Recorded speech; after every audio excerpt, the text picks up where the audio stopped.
नमस्कार, news for nation देख रहे हैं आप। आपके साथ मैं हूं ऋचा शर्मा। बिहार में पॉलिटिक्स पार्ट 2 की शुरुआत हो गई है। जब से सदन में संग्राम दिखा, उसके बाद से सभी पार्टियों की तरफ से अपने नेताओं को एकजुट करने, उन्हें बचाने की कवायद शुरू हो गई है। क्योंकि बिहार ने वो दौर भी देखा जब एक ही बार 13 बड़े कद्दावर नेता आरजेडी से छिटक गए, जिसके बाद से सियासी बवाल भी खड़ा हो गया। हमने वो भी दौर देखा जब एक ही बार 5 एमएलसी आरजेडी से टूटते हैं और उसके बाद भी बिहार की राजनीति गर्मा जाती है। लेकिन इन सब के बीच इस बार जिस तरीके से जनता ने फैसला सुनाया है, ऐसे में ये तो स्पष्ट है कि दोनों खेमे में अशांति है।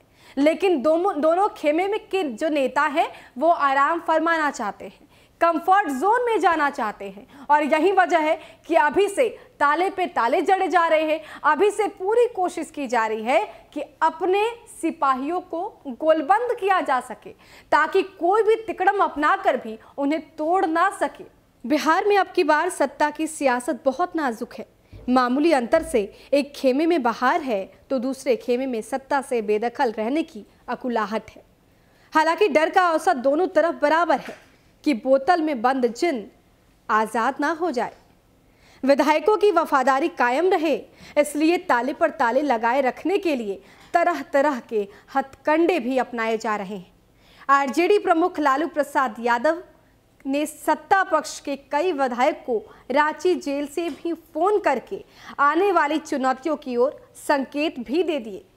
4 दलों के गठबंधन वाले सत्ता पक्ष का डर स्वाभाविक है, क्योंकि हिंदुस्तानी आवाम मोर्चा प्रमुख जितन राम मांझी और विकासशील इंसान पार्टी के अध्यक्ष मुकेश सहनी के चंचल मिजाज और सियासी चरित्र से हर कोई वाकिफ है। सत्ता पक्ष को असल खतरा लालू प्रसाद यादव के प्रयासों में ही दिखता है, जिनके सेवादार के मोबाइल में बिहार के सारे विधायक का नंबर सेव है। सिर्फ बीजेपी के विधायक ललन पासवान का ही नहीं, अन्य कई ने ये स्वीकारा है कि उनके पास भी रांची से फोन आया था।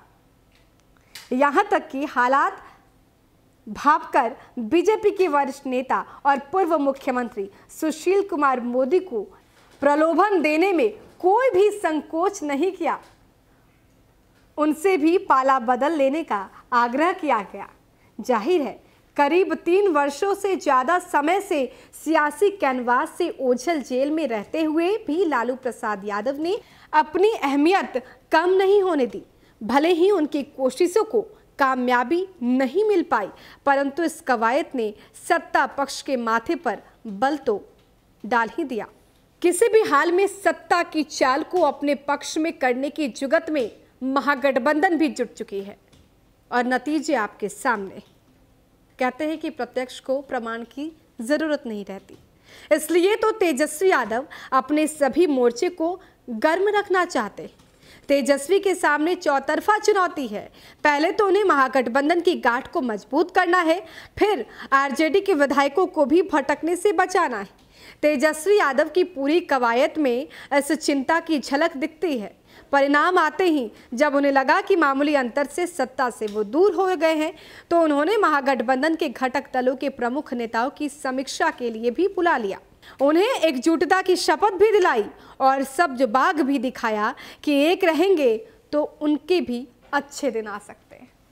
तो अकुलाहट तो ऐसे भी रहती, लेकिन जैसे ही रांची से लालू प्रसाद यादव का फोन घूमता है, उसके बाद से बिहार के जितने भी पॉलिटिकल पार्टियां हैं वो व्याकुल हो जाती।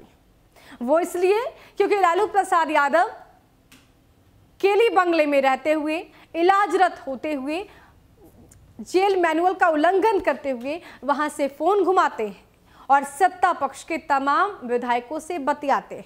सिर्फ बतियाते ही नहीं है, बल्कि प्रलोभन भी देते हैं। और यहां तक कि किसी को छोड़ते ही नहीं, पूर्व डिप्टी सीएम सुशील कुमार मोदी को भी कॉल किया जाता है और प्रलोभन दिया जाता है, जिसके बाद से बिहार की सियासत गर्मा जाती है। और शायद यही वजह है कि अब सत्ता पक्ष के जो भी पार्टियां हैं, जो नेता हैं, वो ये समझने लगे हैं कि स्थिति डबाडोल है। अगर अभी नहीं संभले तो कभी नहीं संभल पाएंगे।